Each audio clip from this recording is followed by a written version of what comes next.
On November 1st of 2013, the Federal Trade Commission announced that it had decided to close its investigation and not challenge the merger of Office Depot and OfficeMax. According to its press release, the FTC's decision was based primarily on the competition that office superstores face from other sellers of office supplies, such as Walmart, Target, Costco, Sam's Club, and Amazon. But this view of the competitive landscape is very different from what the FTC laid out in 1997, when it successfully challenged the attempted merger between Staples and Office Depot. In that landmark antitrust case, the FTC argued that office superstores did not face competitive pressure from the same group of office supply sellers, the Walmarts, Targets, etc. Paul Dennis represented OfficeMax in the recent merger. His colleague and co-counsel on the matter, Jim Fishkin, was the architect of the FTC's case in the 1990s. Big lesson from the OfficeMax Office Depot transaction is that the convergence of channels continues, and that channels of distribution no longer can be counted on to define markets. We saw this in department stores quite a few years back when the FTC announced somewhat categorically in the Federated May transaction that department stores would no longer be viewed as a market separate and apart from other retail outlets for clothes and the types of products you typically buy at a department store.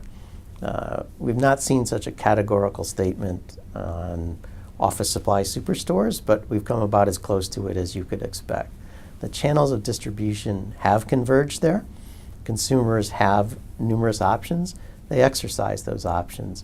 And the behavior of the merging parties and others in that industry reflected changes in consumer behavior. So what I see that transaction as is a marker for how to think about channel convergence, how to analyze the impact of channel convergence, and a recognition by the FTC that they are open to investigating the question of whether channels have in fact converged. Other antitrust experts weighed in on what characteristics of a retail merger might concern the agencies today.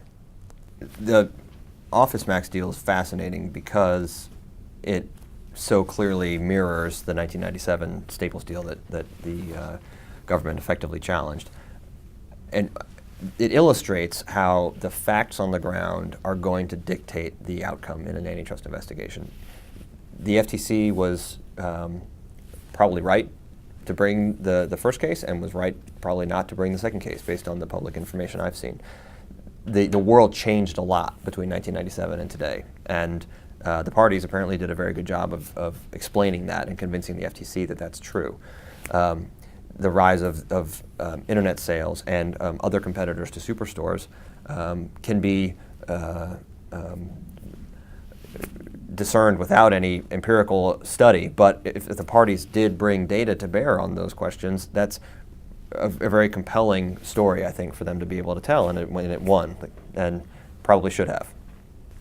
Many retail markets are in transition, such that what were once clearly separate channels of distribution are becoming integrated, with consumers increasingly becoming multi-channel shoppers and retailers employing multi-channel strategies. However, rushing to generalizations here is dangerous. Market definition needs to be based on product-specific factual analysis, including analysis of consumer shopping behavior and distribution strategies. Not all products are equally susceptible to channel integration.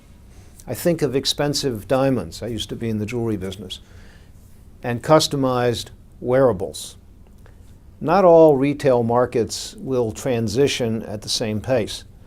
Market definitions will gradually become clearer as more markets undergo the necessary empirical scrutiny. So my expectation is that market definitions applicable to a variety of industries will eventually be broader than they were at the time of Staples Office Depot, especially where point-of-sale service is not essential and risks associated with internet purchases decline. But let's not jump the gun here. The starting place for looking at any merger is going back to prior precedent in a given industry. And that's what you have with the 1997 Staples case. But fast forward, you suddenly now have internet and you have mass merchants who are supplying these office consumable products, and they are actually effective in price competition. You suddenly have the ability, when you're looking at these goods, having a national market because Amazon ships 2 days away.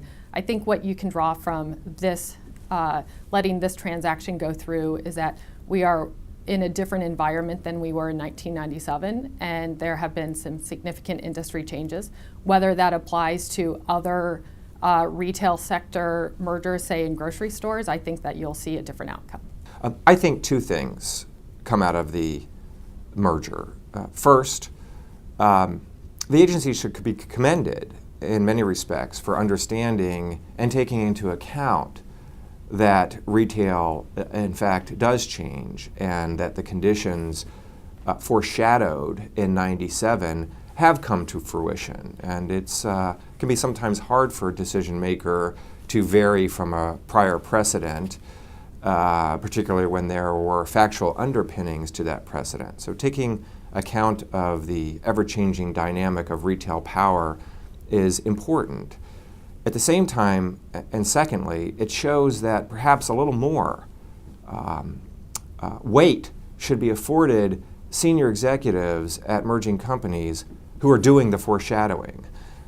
They're in the business in '97. Those predictions that those executives made in '97 turned out to be true, and maybe they weren't even predictions. Maybe they were living it then, and it was just the onset of a trend that developed even more so over the ensuing years. I think great weight should be given to people who are in the business competing, and the articulation of how they're competing, even perhaps more weight by the senior executives in those conditions than theoretical economic analysis may predict. The Office Depot Office Max merger teaches us a lot about retail mergers, and retail merger analysis really is quite different than when you look at a particular product or service, because they're almost always a bundle of things. It could be a place where you can buy bread and bananas and milk and cheese, not each one of those products on its own. But the new age we're in, where you can get almost anything on the internet in any combination that you want, and you have it delivered the next day, sometimes the very same day, really scrambles that up quite a bit. And we see that here. We see that the notion that narrow geographic markets are the way to think about retail competition is upset by the existence of Amazon, by the existence of many other online retailers that not only provide the products themselves, but also an ability to compare prices, which of course affects competition outside the narrow geographic range of where a person is likely to drive or walk to buy that bundle of products.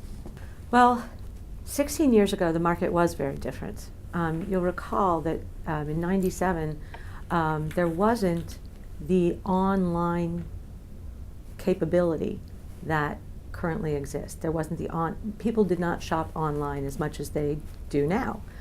And you've seen major bookstores go out of business. Borders went out of business. Why? Because they're competing with Amazon.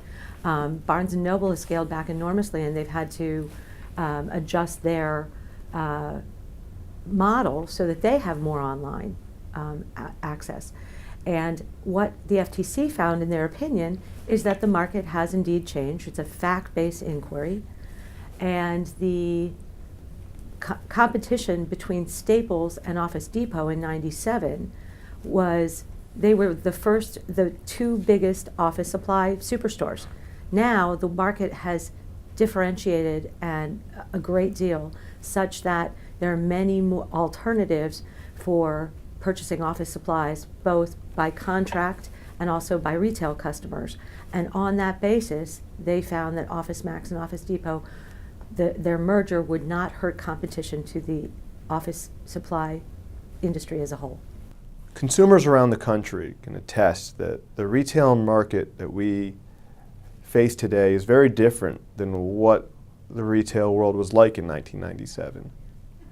Technology has provided a lot of opportunities for consumers. This is an important thing to consider in remembering that antitrust review of different industries has to change with the times. Thank you for joining us. My name is Joe Tipograph of the Capitol Forum. Have a great day.